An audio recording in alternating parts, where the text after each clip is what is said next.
eu percebo que é uma oportunidade para nós podermos responder perguntas e ver como a igreja na Bíblia, no Novo Testamento, realmente praticava. É, Luizinho, eu posso lhe fazer uma pergunta um pouco interessante? Não, Você ensina hoje ou eu?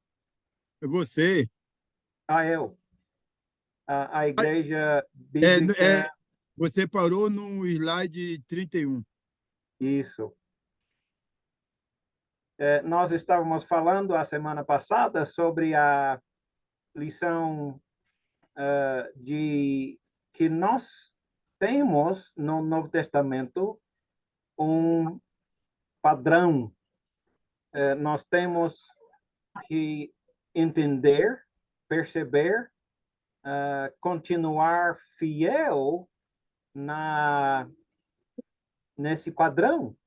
Paulo nos mandou, nos implorou, por favor, não usando por favor, ele disse, mantenha, continua firmes no padrão, e nós estamos lutando para fazer exatamente isso. Deixe-me ver se eu consigo compartilhar a minha tela.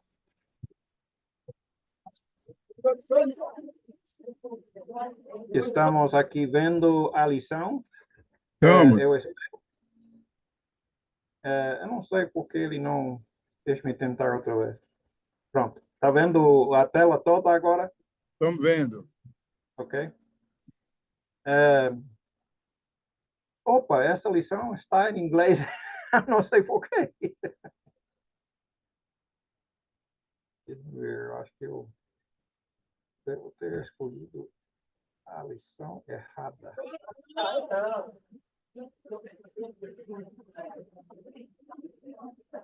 Sim, é porque eu venho estudando, ensinando domingo à noite uma lição, algumas dessas lições e eu acabei colocando a lição também sobre a igreja no Novo Testamento, a lição em inglês. E interessante, ontem eu estudava com a minha lição em português, aí deu uma confusão.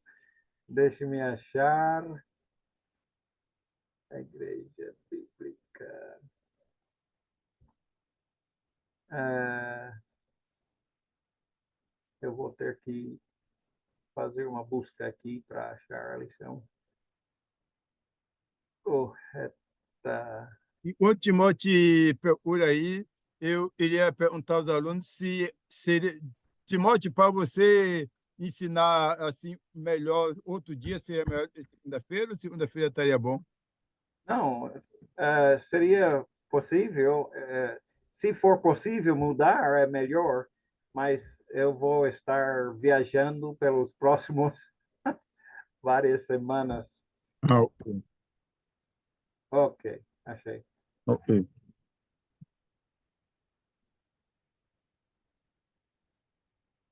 Deixe-me agora compartilhar.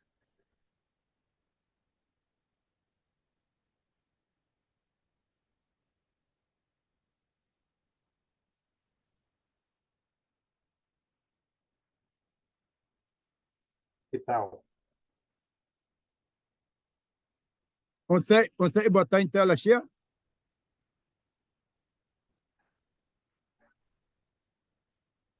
Conseguiu? Agora. Sim. Ok. Existem tantas advertências de Deus.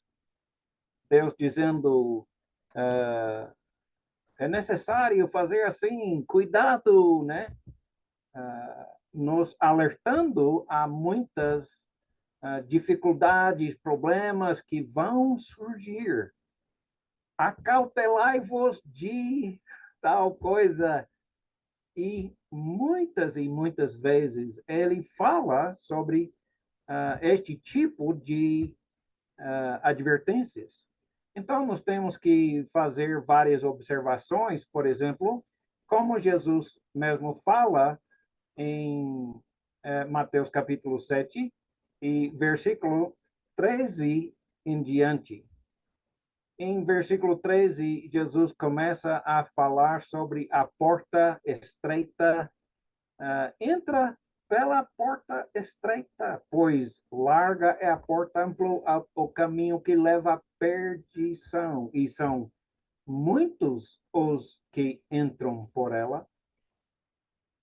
Como é estreita a porta e apertado o caminho que leva à vida, são poucos os que a encontrem. Ele continua falando nessa passagem, cuidado, novamente, cuidado. Observa em versículos 13 e 14, ele está falando, cuidado, acautelai-vos, pois as coisas que parecem não são. Tenho convicção pessoal, pelo menos, de que quando Jesus estiver falando, neste versículos 13 e 14, ele está falando que a maioria, muitos, ao contrário de poucos, muitos estão caminhando por um caminho fácil. Fácil. Não vá neste caminho. É uma decepção, não é? Que creio que que ele está dizendo que este é o caminho que eles estão dizendo, vai em frente para os céus, para a salvação, para o paraíso. É o caminho fácil, por que não? Não é? Só que esse caminho não conduz para a vida, para a salvação, para o perdão dos pecados. Embora pareça que é, mas não é. E são poucos os que gostam, querem, procuram o caminho legítimo, verdadeiro. Eles estão procurando com sinceridade, não param de procurar, continuam lutando para a verdade, a verdadeira vontade, pois, versículo 15, existem falsos profetas. Cuidado, decepcionam, não é? Ele explica mais uma vez que eles se vestem, se tem uma roupa, vestido, deixando eles são aparentemente ovelhas como qualquer outro, parecem, mas não são. Só que o problema é que parecem, não é? Parecem que é das ovelhas legítimas, não são. Eles são lobos. Eles são os que matam e comem as ovelhas. São o inimigo número um, não é? Os lobos.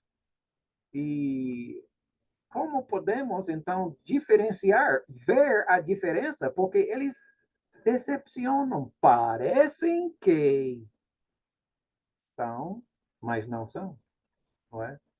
Parece que eles estão seguindo Jesus, parece que eles estão fazendo coisas em nome de Jesus, não é? Cuidado, Jesus diz, cuidado, porque os falsos parecem legítimos e não são, não é? Eles se vestem para ter aparência, né? O que eles falam, o que eles fazem, né? Parece que são ovelhas legítimas, não são, não é? Não são. Então, ele começa a explicar mais. Eles usam pele de ovelhas, mas por dentro são lobos devoradores. Por fora tem uma aparência, por dentro não são como parecem, não é? Não são. Então, já que parecem tanto como os legítimos, os verdadeiros, como podemos diferenciar? Jesus usa versículos 16 até 20, explicando a mesma coisa, vez após vez, dizendo a única maneira de entender, de saber quem é pegar aquele disfarce e levantar. Mas ele não vai deixar. Ele não vai querer revelar o que está dentro, não é? Ele só quer, né, aparentar bom, ovelha. Não são. Ou seja, não é fácil descobrir quem está fingindo ser um verdadeiro profeta. Não é fácil, mas se você esperar, ficar de olho, você vai começar a perceber. E não é isso que Jesus manda, não é? Jesus manda outra coisa e não é fácil. Esse falso está sempre dizendo, não, é fácil demais. Basta, não é? Gosto de usar aquela palavra basta. Basta crer. Basta aceitar Jesus. Não, o caminho é fácil, fácil, fácil, fácil. Não é verdade. É mentira, não é? Eles estão dizendo que o caminho para a vida é um caminho tão fácil. Jesus diz, não é nada fácil. Achar o caminho é muito difícil. Andar até o fim do caminho você não sabe quantas vezes você já foi tentado. Quantas vezes você já pensou em se entregar à tentação? Quantas vezes você, como eu, quantas vezes nós acabamos caindo no pecado? Uma luta todos os dias, todos os momentos, não é verdade? Não é um caminho fácil, nada, não é? Não é. A única maneira é ficar de olho e ver os resultados, não é? Ver os resultados. Eu me lembro, há anos atrás, quando nós vimos um grande pregador de TV, super famoso. Eu não consigo lembrar o nome dele agora, mas ele tinha milhares e milhares de seguidores. Todas as suas lições, ensinos, foram traduzidos em português, tão bem traduzidos que as pessoas acreditavam que ele fala português. Ele não fala nada em português. Jimmy Swagger, talvez. E então ele era tão famoso. Eu conhecia naquele tempo muitas igrejas inteiras que eram seguidores daquele profeta. Infelizmente, algumas pessoas começaram a suspeitar a fidelidade dele. Cada vez mais suspeitavam e acabaram descobrindo ele no motel como uma prostituta. E eu não estou querendo desonrar ninguém, eu estou querendo dizer, Jesus tinha toda razão. Ele pregava mas não praticava. No segredo, não praticava. No público, né? Era um homem tão, né, bonito, bom, santo, mas no segredo, no quarto com a porta fechada, não era nada santo, agradável a Deus. Então, podemos observar a vida, nem é fácil, não é? Eu conheço aquele, você conhece ele, aquele que prega: todos que vêm para a minha igreja serão ricos, serão saudáveis, não é? A prosperidade. E ele comprou uma rede de notícias, de TV, de rádio, de jornal, um rede inteiro, custou 45 milhões de dólares. E todo mundo estava perguntando de onde ele conseguiu esse dinheiro todo, não é?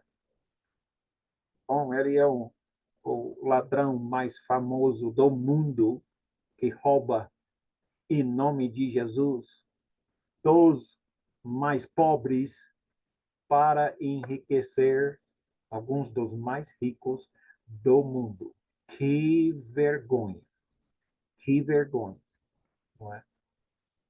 Por causa dessa compra, até o próprio governo começou a procurar, pesquisar, ficar de olho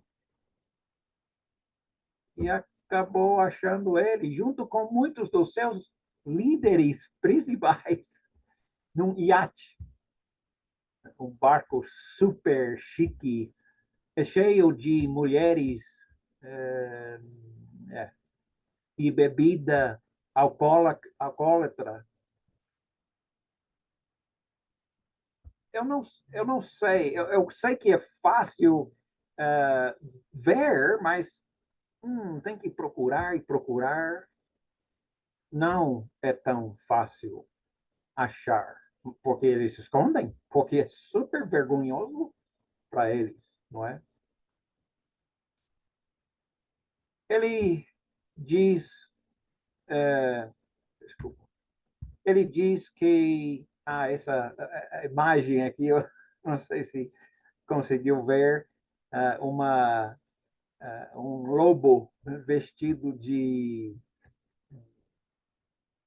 lã de ovelha, mas versículo 19 até versículo 20, ele continua explicando. Ele vem dizendo coisas impressionantes, não é? Mas em versículo 21 ele diz: nem todo aquele que me diz, Senhor, Senhor, entrará no reino dos céus, não é? Mesmo se pregam Jesus. Eles chamam Jesus de Senhor, Senhor. Obviamente, eles creem em Jesus, ou pelo menos dizem que creem, não é? Mas nem todo aquele que diz Senhor entrará no reino dos céus, mas aquele que faz a vontade de meu Pai que está nos céus. Muitos naquele dia, no dia do juízo, vão se apresentar a Jesus com toda a certeza que tem salvação e não tem. Então eles vão dizer novamente: Senhor, Senhor, não profetizamos em teu nome, ou seja, não pregamos Jesus. Pregaram Jesus. Não expulsamos demônios em seu nome. Parece que sim, ou pelo menos dizem que sim. Eu não sei, eu não estava, né? Senhor, Senhor, não.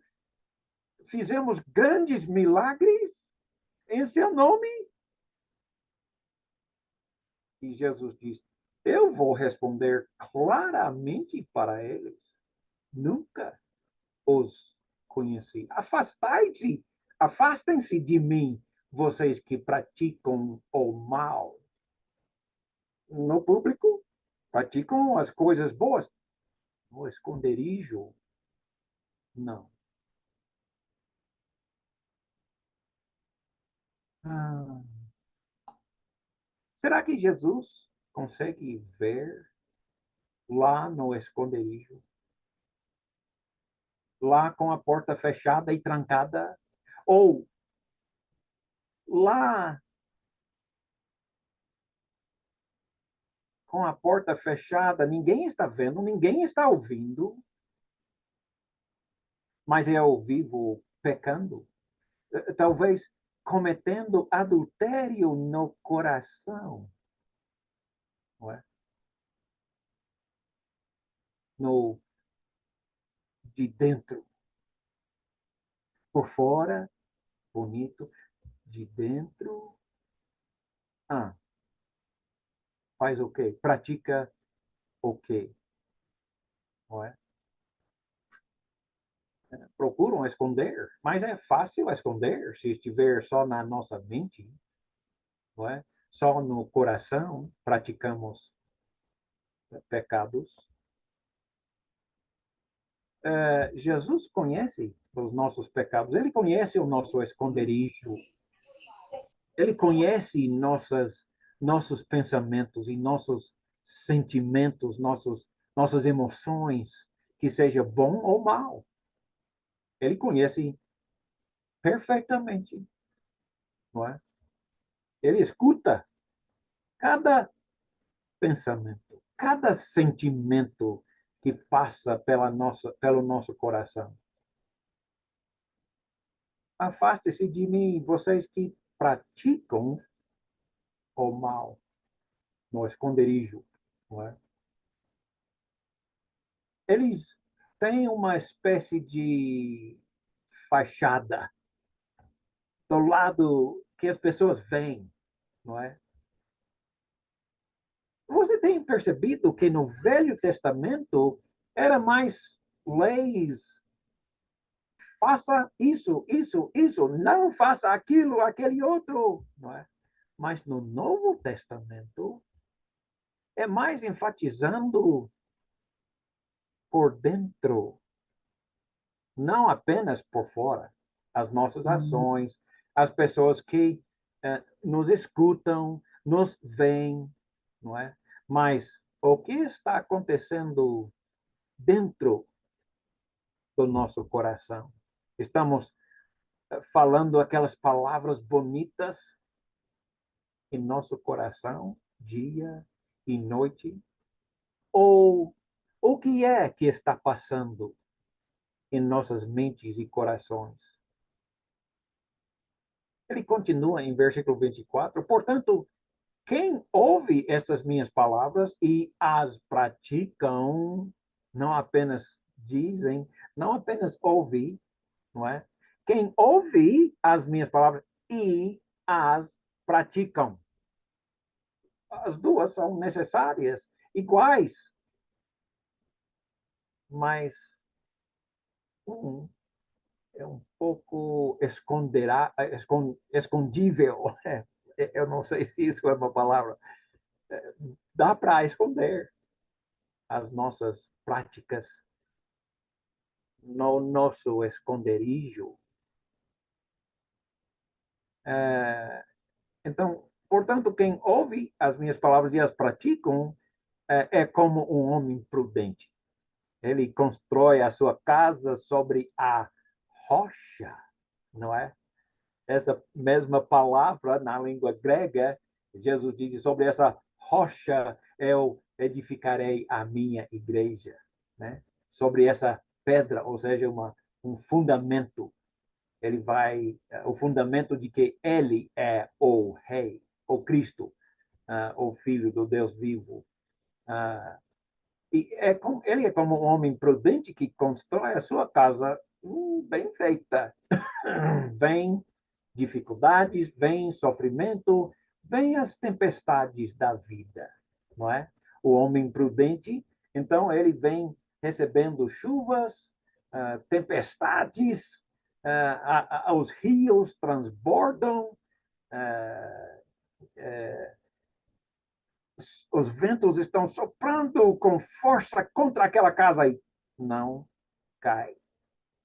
Porque construiu a sua casa sobre o alicerce, a rocha, o fundamento que é Jesus e a obediência às palavras de Jesus. Não apenas a boca, de boca para fora, mas quem ouve as minhas palavras e não as praticam, ele é como um insensato, um louco. Ele constrói a sua casa sobre a areia da praia, né? A chuva vem, transbordam os rios, sopram os ventos, deram contra aquela casa e aquela casa caiu e grande era sua queda, não é? Ok? Neste contexto, é porque ele só fala de boca para fora, ele não pratica, não é? No esconderijo, ele não pratica. Em público, pratica sim. Em público, sim. Né? Ele é um pastor, ou se chama pastor, ou apóstolo, ou profeta, né? Padre, pastor, né? Papa, né? Esses nomes que Jesus mandou não deixar ninguém lhe chamar por esses nomes que o exalta. Não deixa acontecer. Então, esse homem é um louco. Ele está construindo a sua casa sobre o quê? É uma casa falsa. É uma fachada, não é? Por dentro não tem nada. O coração dele está sujo. Isso é fácil para esconder. Todos nós escondemos. Ou não. Eu me conheço. Você se conhece. Quem nós somos realmente? Por fora e por dentro. Esse princípio é tão fundamental, tão crítico, obviamente, pois eu tenho medo de que a maioria dos falsos pastores ou profetas, a maioria dos pastores são só pastores por fora, não por dentro. Não é? Que coisa crítico. Nós temos que observar no Novo Testamento, é necessário viver Jesus é Senhor, não apenas dizer, não é? Não apenas do lado de fora, mas principalmente por dentro, pois se nós somos convertidos por dentro, automaticamente seremos convertidos por fora. Ou seja,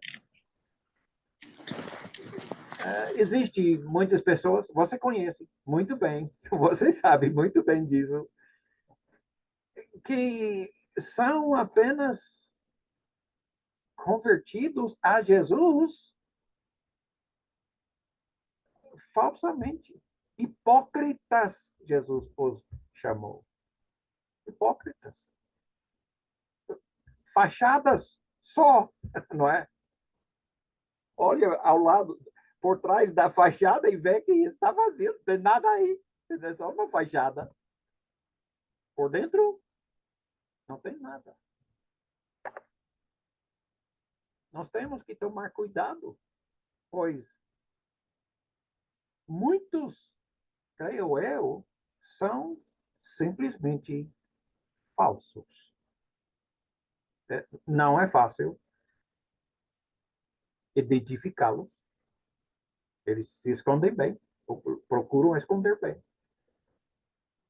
Mas a verdade é que Deus conhece perfeitamente nossos corações, nossas vidas. Se lembra Atos 20, versículo 28 a 32, apóstolo Paulo, já sendo muito perseguido pelos judeus, chamou os presbíteros, pastores, bispos da igreja de Cristo em Éfeso para encontrar com eles, porque ele tinha coisas profundamente tristes e críticos para falar com eles.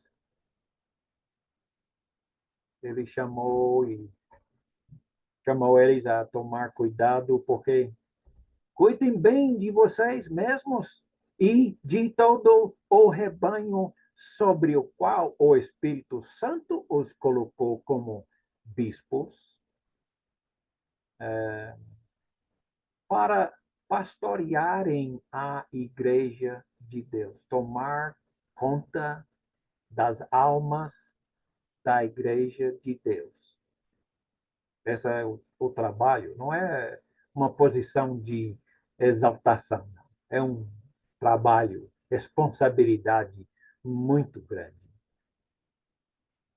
Que ele, Jesus, comprou com seu próprio sangue. Você sabe quanto vale essas almas a Jesus? Aquele que os comprou com seu próprio sangue.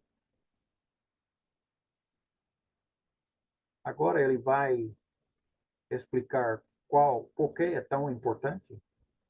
Eu sei. Obviamente o Espírito Santo revelou. Eu sei que depois da minha partida, ele estava para morrer. Ele sabia, pelo menos acreditava, na realidade ele continuou vários anos ainda. Eu sei de que depois da minha partida, lobos ferozes penetrarão no meio de vocês, entre os bispos, os pastores, presbíteros da igreja, vai penetrar lobos entre vocês mesmos, entre a liderança da igreja, vai, de algum jeito, entrar. Já estavam dentro, não é? Vão penetrar no meio de vocês. Eles estavam presentes. Eles não vão poupar o rebanho. Não vão guardar, não vão ajudar, vão destruir, matar as ovelhas do rebanho de Jesus que ele comprou. Dentro de vocês mesmos. Eu sei que Paulo estava falando aos presbíteros da igreja de Éfeso, mas creio que nós poderíamos fazer a mesma declaração dentro de vocês mesmos que estão me ouvindo hoje e agora. Se levantarão homens que torcerão a verdade, a fim de atrair os discípulos atrás deles, não atrás de Jesus. Não é? Torcendo o sentido das palavras de Jesus, mudando o sentido, dizendo coisas que parecem, né, legítimas e não são, mas parecem ser, a fim de atrair os discípulos atrás deles.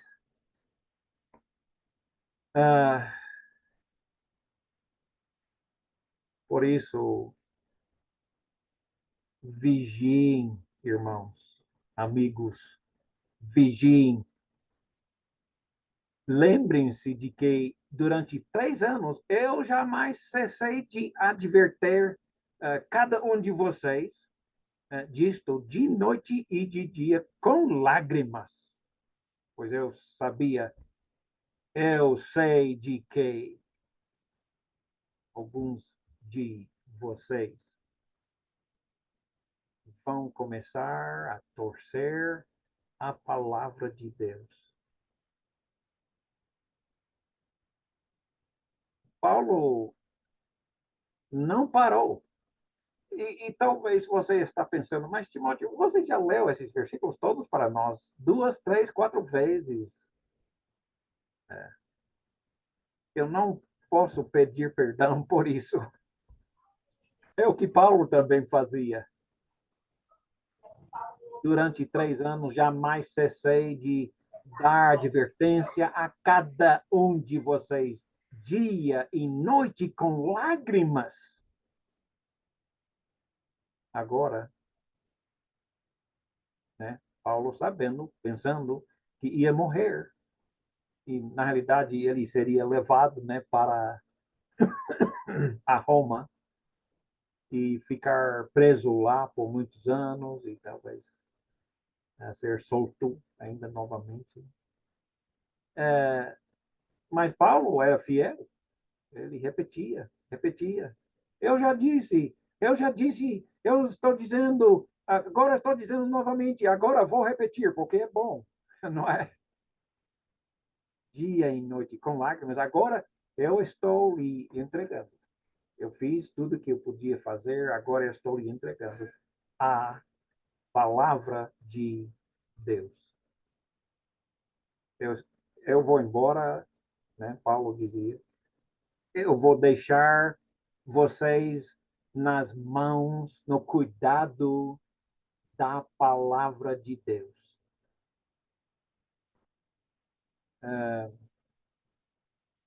Da sua graça, que pode edificá-los e dar-lhes herança entre todos os que são santificados. Uau!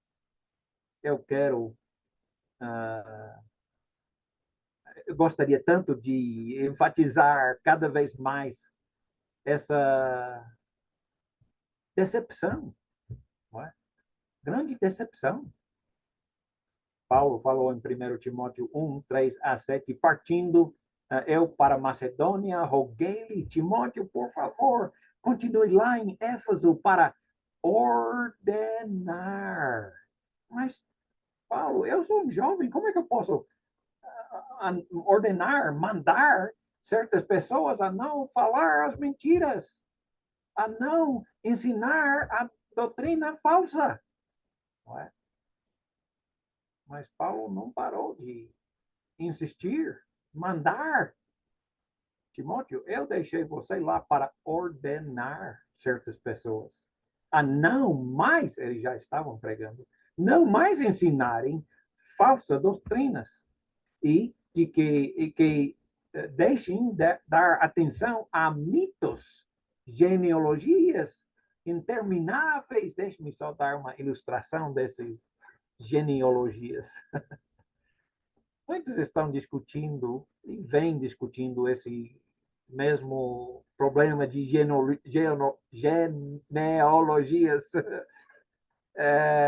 Por exemplo, você não tem direito a me batizar, pois eu só aceito ser batizado por um descendente de um dos apóstolos, ou alguma coisa desse tipo, né? E discutindo coisas que não têm a menor importância, não é? Genealogias dizendo, né, é necessário, pois ainda a influência dos judeus era muito grande, não é? E eles só queriam fazer parte da genealogia de Cristo ou dos judeus, não é? Que causam controvérsias, discutindo causam controvérsias entre a igreja, divisões, brigando, em vez de promoverem a obra de Deus, que é pela fé. O objeto dessa instrução é o amor.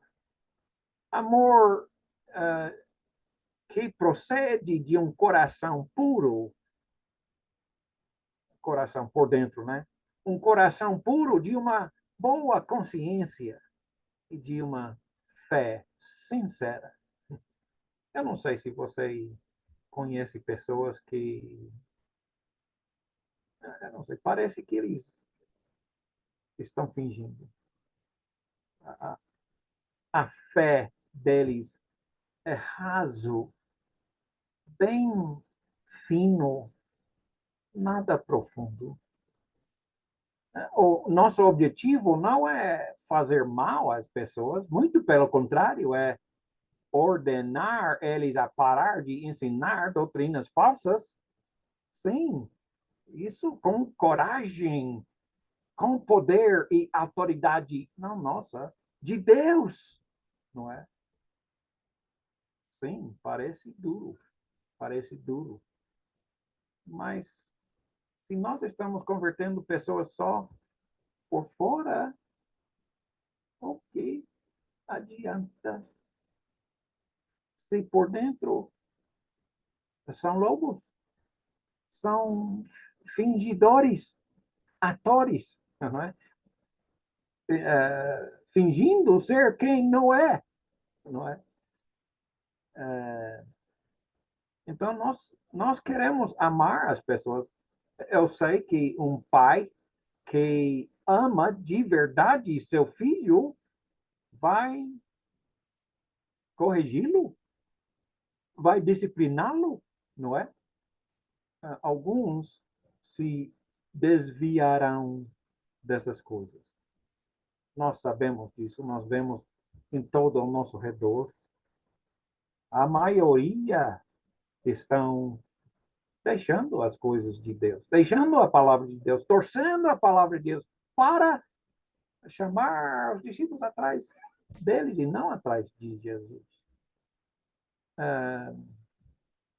Alguns se desviarão dessas coisas, voltando-se para discussões inúteis. Não. Alguém me fez, um dos alunos da Escola Bíblica Mundial me fez essa pergunta sobre algumas passagens e a mim eu queria responder, que diferença faz? Isso é uma pergunta inútil, não edificante, não ajuda ninguém. Por que você faz tal tipo de pergunta? Não é? Porque não faz nenhuma importância. Mas nós lutamos para amar sinceramente, não fingidamente. Alguns se desviarão e vão se entregar a discussões inúteis, querendo ser professores da Escola Bíblica Mundial ou da lei ou profetas de Jesus, apóstolos de Jesus. Não são. Apenas se chamam, não é? Só em palavra eles dizem, não são. Voltando a essas discussões inúteis, querendo ser grandes, querendo ser famosos, querendo ser poderosos, quando eles nem compreendem as coisas que falam e acerca das coisas sobre as quais eles fazem afirmações tão categóricas, não é? E é por isso que eles ganham seguidores, né? Pois fazem afirmações tão categóricas, mas mentirosas. Basta aceitar Jesus. De onde veio isso? Não veio da Bíblia, não é? Mas fazem afirmações, parece bom, né? Parece certo, mas não é. No próximo capítulo, 1 Timóteo 4, 1 a 7, o Espírito Santo diz claramente que nos últimos tempos alguns abandonarão a fé e seguirão espíritos enganadores, doutrinas de demônios. Quais são aqueles ensinamentos? Tais ensinamentos vêm de homens, não de Deus, de homens hipócritas, mentirosos, que têm cauterizada a sua consciência. Eles não sentem mais nada, não sentem mais vergonha de mentir. Já, já falou isso tantas vezes que eles não vão voltar atrás, eles não querem. Eles falam coisas assim como casamento é proibido. Isso é doutrina de demônios, espíritos enganadores. É o que Paulo chama eles. Dizem que casamento é proibido. Jesus não proibiu, não é? Eles que o consumo de certas comidas não pode, é proibido. Que Deus criou para serem recebidos com ação de graça para os que creem e conhecem a verdade, né? Pessoas me perguntam, pode comer carne de animal sufocado? Não é? Que é uma das perguntas que responderemos neste curso sobre a Igreja do Novo Testamento. Muitas e muitas perguntas que as pessoas fazem. Nós conhecemos a verdade. Vamos lutar mesmo para conhecer. Se lembra Martins Lutero? Ele viu tantas mentiras, doutrinas falsas da Igreja Católica, e ele era um padre da Igreja Católica. E ele fez uma lista grande de erros, doutrinas falsas que a Igreja Católica estava ensinando e praticando. Eu nem sabia que ainda existe para o católico ainda hoje pagar para pecar, mas ainda existe essa. Oh, que vergonha! Pessoas que se chamam cristão, igrejas que se chamam igrejas cristãs. Que vergonha! Mas será que nós conhecemos a verdade? Não é? Eu sei que Martins Lutero achou muitas coisas, e graças a Deus que ele achou muitos erros, falsas doutrinas. Graças a Deus por isso, por ele, né, nos ajudar a ver. Mas, mesmo assim, devemos sempre estar nos perguntando, e nós conhecemos a verdade? Pois tudo que Deus criou, nada deve ser rejeitado. Já estamos deixando a Bíblia responder aquela pergunta sobre as coisas. Pode comer tal coisa, pode beber tal coisa.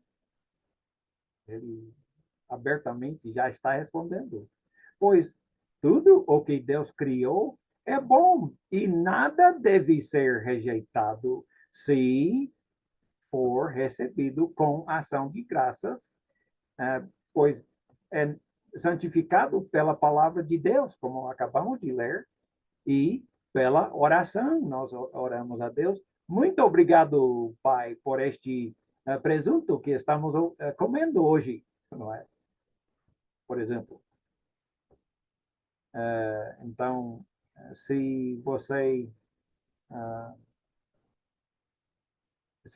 pode transformar, transmitir essas instruções aos nossos irmãos, será muito bom, Timóteo, para eles ouvirem e entenderem o que é a verdade, não é? de que este bom ministério de Cristo Jesus é nutrido com as palavras da fé e a boa doutrina que tem seguido, rejeite, porém, as fábulas profanas, tolas, e exercite-se na piedade. Repetidas vezes estamos vendo. Paulo, os outros apóstolos, falava, cuidado, não é? Vai acontecer, vão torcendo a palavra de Deus, cuidado, falsos profetas, falsas doutrinas, né? Quantas e quantas vezes literalmente acaba cansando de ver, não é? Voltando, só algumas passagens, alguns versículos, voltando, não, desculpe, isso é 2 Timóteo, capítulo 4, versículos 1 a 5, um dos meus versículos prediletos falando sobre este assunto. Na presença de Deus, ou seja, com Deus como testemunha, e de Cristo Jesus, quem há de julgar os vivos e mortos por sua manifestação e por seu reino. Eu o exorto, ou seja, Deus Todo-Poderoso sendo testemunha. Cristo Jesus também sendo testemunha. Os que julgarão os vivos e os mortos. Por estes como testemunhas, Timóteo, eu te exorto solenemente. Muito sério. Sério mesmo. Pregue a palavra, Timóteo. Esteja preparado a tempo e fora do tempo. Repreende, corrija, exorta com toda paciência e doutrina, pois virá tempo. Novamente, virá tempo em que não suportarão a sã doutrina. Ao contrário, sentindo coceira nos ouvidos, juntarão mestres para si mesmos, segundo os seus próprios desejos. Eles vão achar professores que vão ensinar o que eles bem querem ouvir. Os seus desejos. Eles recusarão a dar ouvidos, escuta, à verdade. Existe a verdade, uma verdade. Sim, existe. E nós temos que tomar todo cuidado para não perder o foco na verdade. Pregue a palavra, pregue a verdade. Esteja preparado, Timóteo. Há tempo e fora do tempo. Quando eles querem ouvir e quando eles não querem ouvir. Repreenda, Timóteo. Corrija, Timóteo. Exorta com toda paciência e doutrina, ou seja, ensinamento. Paciência ensinando, paciência continua ensinando, paciência continua ensinando. Não é? Pois virá o tempo em que não suportarão a sã doutrina, a doutrina saudável, a doutrina que não vai matar, a doutrina que vai ajudar a edificar e ser mais saudável. Cada vez que aprenda, que estuda, mais saudável, mais forte, não é? Não suportarão a sã doutrina. Há uma só. A sã doutrina. Ao contrário, sentindo coceira nos ouvidos, juntarão com mestres que só falam o que o povo quer ouvir. Recusarão a dar ouvidos à verdade. Só vão entregar-se às fábulas, mentiras, mitos.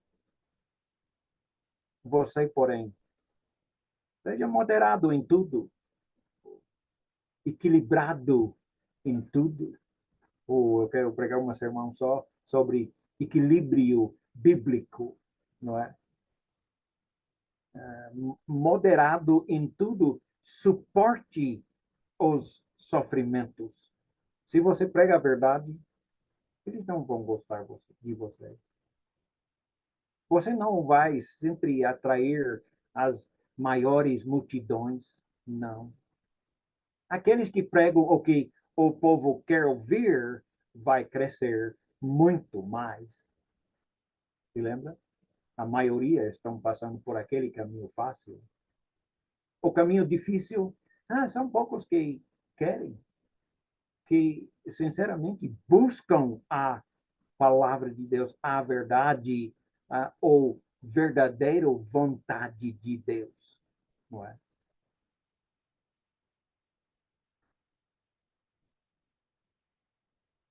Vocês, porém, seja moderado, aceita sofrimento, faça a obra de evangelista, cumpra plenamente o seu ministério. Eu não gosto dessa palavra ministério, pois soa como ele é um dos ministros lá no, né, gabinete de ministros. Aparece uma posição alta. Ministro, sabe o significado de ministro?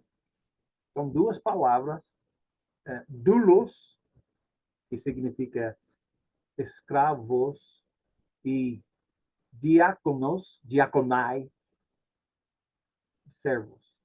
Servos. Escravos é a palavra ministro. Que vergonha, não é? Então, é um ministério, é um trabalho, é uma responsabilidade, bem como ser presbítero da igreja, não é? Esse, no caso, é evangelista. Então, segundo Coríntios, capítulo 11, versículos 13 a 15, pois tais homens são falsos apóstolos. Você lembra? Não são verdadeiros, são falsos. Mas orgulhosamente afirmam confiadamente que são apóstolos de Jesus legítimos. Não são. Simplesmente não são.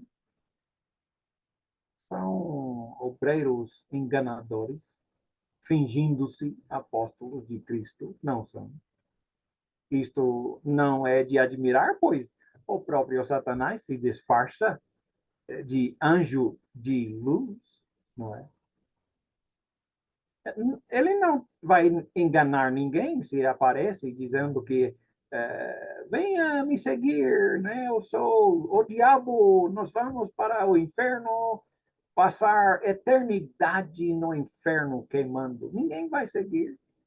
Mas se ele dizer, eu sou um anjo de Deus, aí ele vai decepcionar muitas pessoas, não é? Também não é de admirar isso, pois os ministros, os servos do diabo, eles se fingem ser servos da justiça. Pregadores, evangelistas, pastores, se chamam pastores, né? Não são, não são. Não legítimos, fingidos, não são pastores. Mas não sabemos qual é o destino deles. O fim deles será o que as suas ações merecem, não é? Merecem. São falsos apóstolos, mentirosos. Eu, eu não sou um deles, não, não é? Você não é um deles, não, não é? Eu quero sempre me humilhar também para com toda sinceridade, me examinar. Eu sou verdadeiro seguidor de Jesus ou só fingido? Só as minhas ações visíveis às pessoas. Mas no esconderijo faço outras coisas. Uau! Não é? Nós temos que tomar tanto cuidado para não ser seguidores fingidos, falsos. Segundo Pedro 2, 1 a 22, é uma passagem um pouco mais grande, mas veja essas coisas. E quantas vezes, nem só Paulo, mas também Pedro, um dos outros apóstolos, não, no passado, surgiam falsos profetas no Velho Testamento, né? No meio do povo, como também surgirão entre vocês falsos mestres. Ele estava falando ao povo naquele tempo, mas será que ele não falaria a mesma coisa agora mesmo? Não é? Para nós, cuidado. Existem falsos profetas, falsos pregadores.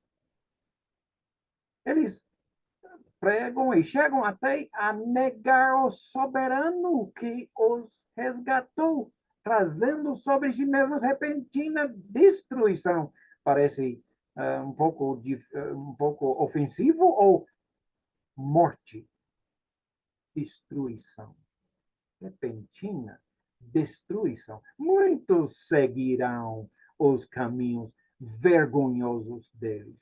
Muitos seguirão os seus caminhos vergonhosos.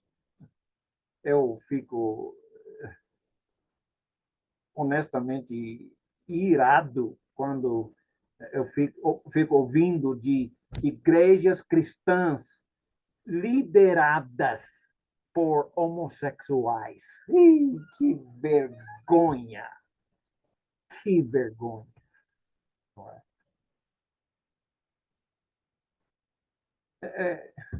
Eles estão falando por toda parte. Sim, você pode estudar com a Escola Bíblica Mundial, com o Instituto Bíblico Online, com outros, mas eles têm escolas também. Muitas e muitas escolas falando mentiras, não é?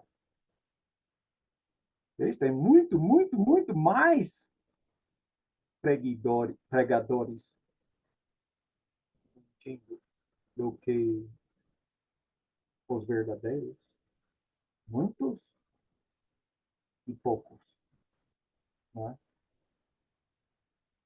Muitos seguirão os caminhos vergonhosos destes homens, e por causa deles será difamado o caminho da verdade. Difamado, fama destruída, reputação destruída. A igreja bíblica faz. Quando as pessoas ficam ouvindo falar daquela igreja de Cristo, eles. Não é? Fazendo brincadeira. Difamando o caminho da verdade. E, escuta, em cobiça, estes mestres, estes professores explorarão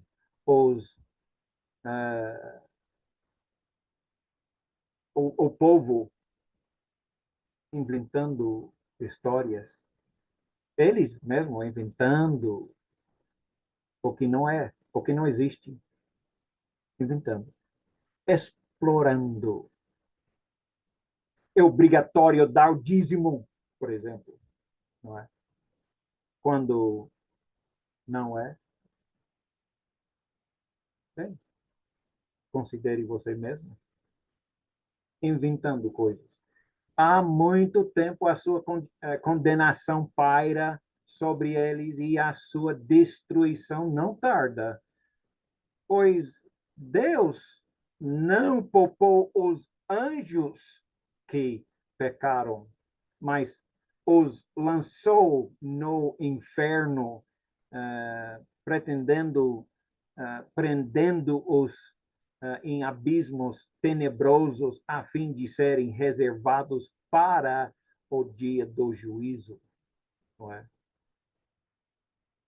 Então, novamente, tantas e tantas vezes que os apóstolos estão nos advertendo: cuidado, cuidado, cuidado, vez após vez. E não apenas isso, mas mostrando, eu falei por anos e anos e anos falando a mesma coisa, repetindo e repetindo, e ainda repito mais, e ainda vou repetir mais ainda, não é? Eles estão nem poupando o mundo antigo quando trouxe o dilúvio, se lembra? Quando Deus trouxe o dilúvio sobre todo o povo ímpio, pecador, mas preservou os justos. Noé, pregador de justiça, mas 6 outras pessoas, a sua esposa e 6 outras pessoas, também condenou a cidade de Sodoma e Gomorra, reduzindo as cinzas, tornando-as exemplo para nós, né? Para o que acontece com os ímpios. Mundo quer saber o que vai acontecer com os ímpios? Veja Sodoma e Gomorra, o que ele fez, e ele também vai fazer a todos os ímpios que estão vivos agora, não é? Mas o Ló, homem justo que se afligia com o procedimento libertino dos que não tinham princípios morais, pois vivendo entre eles, né, todos os dias, aquele justo se atormentava com a sua alma justa por causa da maldade de vocês, daqueles que ouviam. Vamos, portanto, que o Senhor sabe, vemos, portanto, que o Senhor sabe livrar o piedoso da provação, ele sabe fazer. E manter em castigo os ímpios para o dia do juízo, especialmente os que seguem os desejos ímpios da carne e desprezam a autoridade de Deus, de Jesus. Insolentes, arrogantes, tais homens têm medo de difamar os seres celestiais, não é?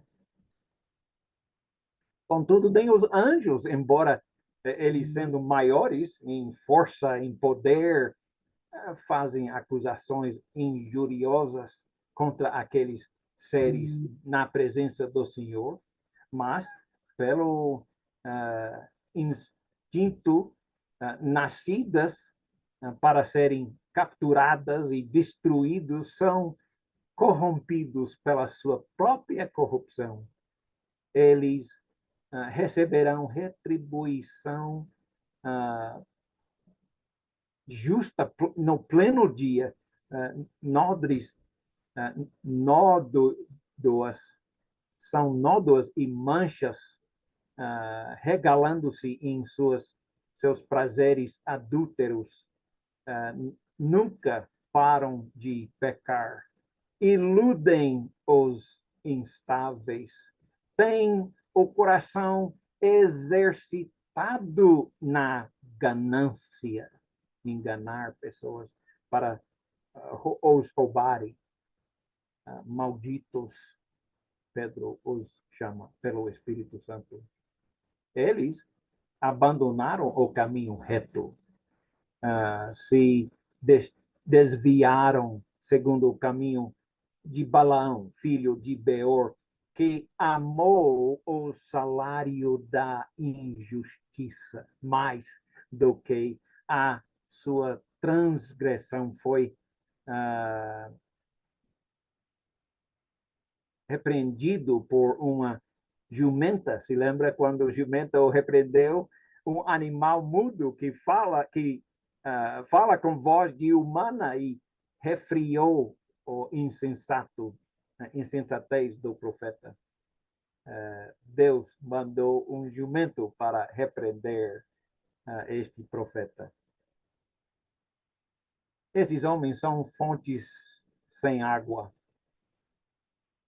névoas impelidas pela tempestade. A escuridão das trevas lhes está reservada. Pois eles, com palavras de vaidosa arrogância e provocando-os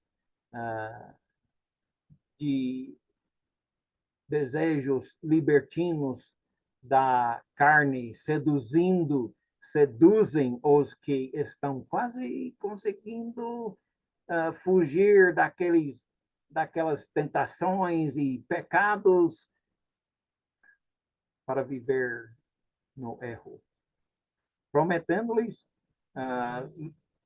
liberdade. Eles mesmos são escravos da corrupção, pois o homem é escravo daquilo que o domina, não é? Ele se torna escravo daquilo que domina.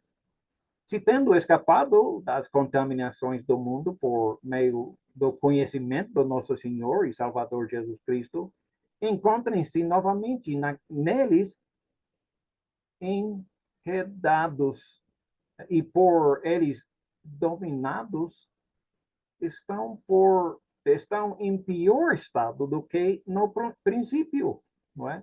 Eles viviam no pecado, ouviram o evangelho, converteram e depois voltaram para o pecado, se arrependeram de Deus e da sua palavra e voltaram para as coisas de pecado.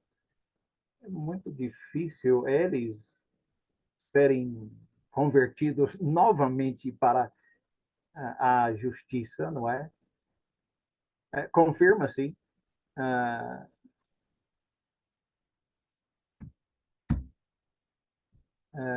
perdi meu lugar, confirme-se caminho da justiça, teria sido melhor,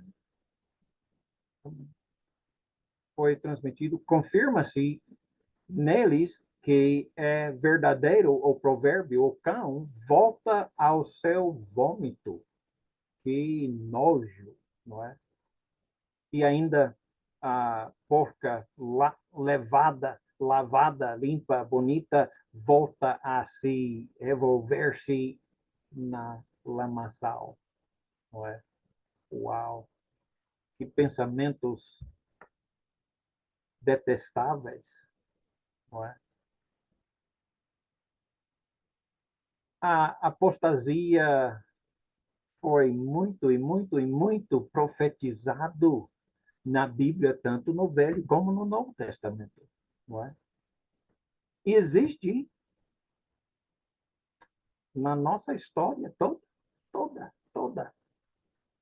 Nós podemos ver uma lista de igrejas que começaram a partir do Novo Testamento, quando eles aprenderam a verdade, e geração passava, e outra geração passava, e as doutrinas mudavam bastante lento. Existia a igreja que Jesus disse: sobre essa pedra edificarei a minha igreja. Começou no ano 30, alguns dizem 33, depois do nascimento de Jesus, lá na cidade de Jerusalém. Depois, outra igreja, né, começado por Constantino, o imperador, né, ou seja, era uma igreja legal, lícito pela lei, e Bonifácio o III foi o primeiro Papa dizem os católicos. Bom, primeiro não, segundo, né? Eles dizem que Pedro era o primeiro. E isso aconteceu no ano 313 até 606. Ou seja, é uma coisa que lentamente aconteceu, mas a igreja romana, católica, apostólica, eles dizem, né? Muitas vezes, mas não ensinando a doutrina bíblica como nós conhecemos hoje, de no ano 606 até hoje já mudou muitas e muitas e muitas e muitas vezes, não é? E infelizmente hoje em dia a Igreja Católica está passando por crise após crise após crise com a doutrina de demônios que eles ensinavam. É proibido um padre se casar. E hoje em dia eles estão se envergonhando vez após vez com escândalos sexuais, tanto com mulheres, com homens e com crianças. Infeliz, muito triste. Martins Lutero, como nós vimos, ele lutou mesmo, né, para corrigir a Igreja Católica. E graças a Deus por ele, graças a Deus pela volta do catolicismo, lutando para voltar à Igreja Bíblica, não é? Mas veja quantas coisas mudaram na Igreja Católica de 606 para 1517, não é? Muita coisa que eles não tinham no início. Depois, João Smith, a igreja, desculpe, João Calvino, a igreja episcopal e presbiteriana, e como, na realidade, de lá dessas duas igrejas já saiu muitas e muitas, sem dúvida, milhares de igrejas ou não, de denominações, não é? Ele começou essas igrejas a partir de 1535. João Smith, que começou a Igreja Batista, começou em 1609 até 1644 na Inglaterra. João Wesley, que é um movimento muito grande hoje, não é? E todos estes começaram as suas denominações, às vezes sem querer, não é? Mas começaram as suas denominações e a partir dessas denominações, milhares e milhares de outras denominações foram começadas. Em Moçambique, na Angola, muitas e muitas outras igrejas já começaram. Eu estava na cidade de Belém, de Pará, no Brasil, vendo a primeira igreja Assembleia de Deus, não é? No Brasil, a primeira igreja do Brasil, não é? Eles podem reunir aproximadamente 6.000 numa só reunião, não é? E tem reuniões o dia inteiro, não é? No domingo. Uau! E no Brasil, Angola, vocês todos reconhecem que existem muitas e muitas denominações que nem mesmo existem em outros lugares, em outros países.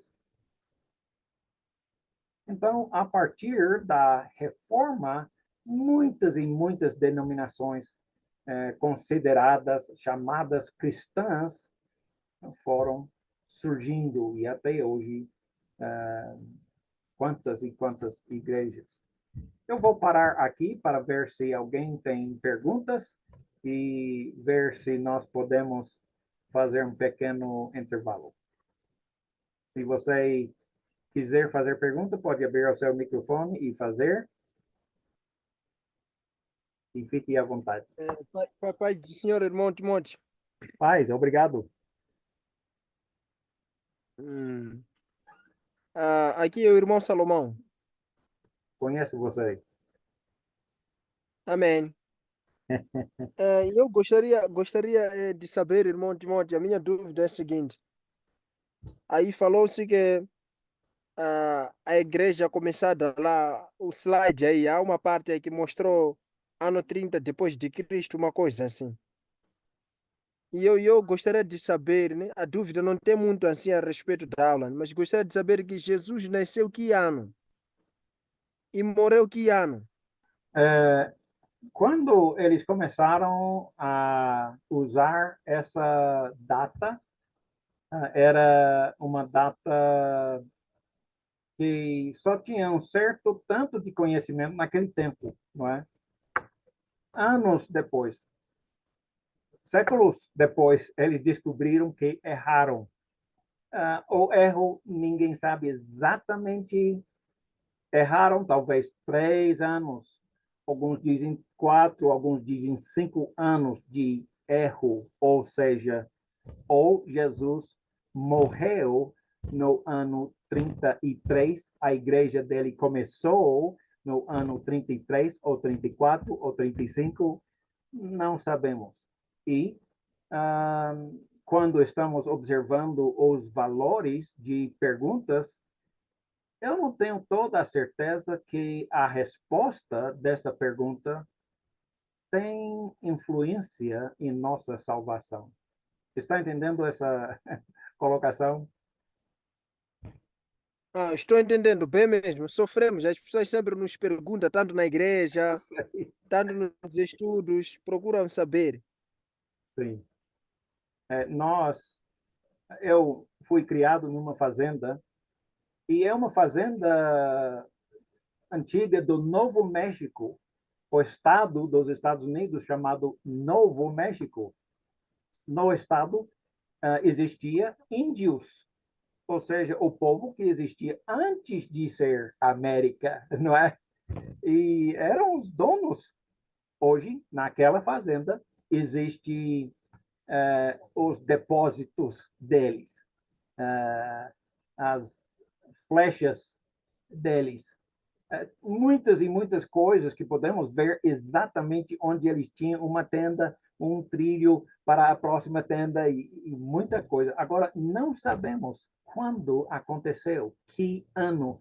Aproximadamente 300 ou 400 anos antes de hoje, né?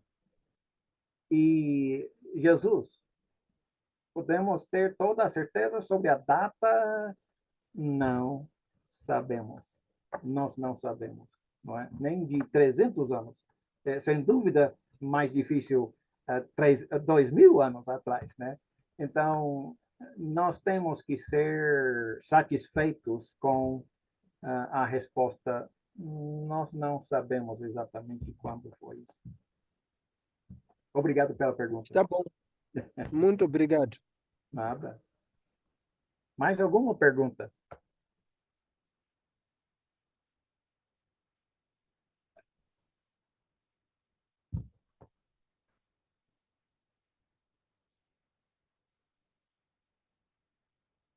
Ok. É, todas as, todos com talvez a propósito de seguir a Bíblia, mas por alguma razão ignoram os ensinamentos de Jesus e dos seus apóstolos. Se nós estamos buscando a unidade entre todos os que se chamam cristãos, nós temos que ajuntar-nos com a verdade.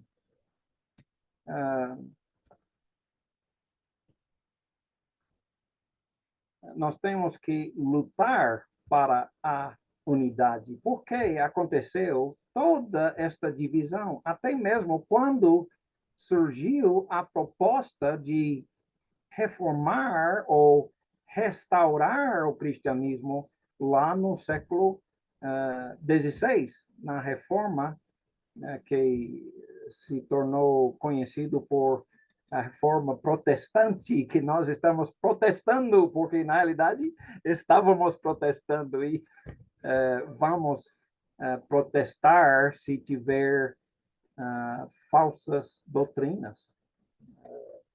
Nós temos que ser honestos. Imagina quantas igrejas, denominações vêm surgindo através dos séculos. O crescimento assustador de novas denominações de 1900 no início do século 20 para 22 mil na década dos 80 e cerca de 80 anos é o número de denominações consideradas cristãs aumentou em mais de 1000%. Uau! Chocante, não é? 1500, no ano 1500, a Igreja Católica e a Igreja de Cristo foi tão diferente. Quando eu falo Igreja de Cristo, por favor, não pense que eu estou falando sobre uma denominação chamada Igreja de Cristo. Eu não estou, rejeito essa ideia. Eu estou falando sobre aquela igreja que Jesus disse, sobre essa pedra edificarei a minha igreja, não é? Mas no ano 1901, havia 1900 denominações considerados, se chamando, né, cristãos. No ano 1080, 22 mil. Uau, uau, que diferença. No ano 2024, aproximadamente o que existem hoje, uau, pode só imaginar, não é? O denominacionalismo da igreja está destruindo os restos das igrejas da Bíblia, né? Nem mesmo querem voltar a pensar da igreja na Bíblia, não é?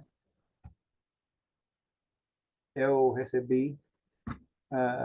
e Luizinho recebemos uma proposta. Nós somos de tal local, nós temos 28 congregações e nós queremos fazer parte da Igreja de Cristo, não é? Uau, que bom, né?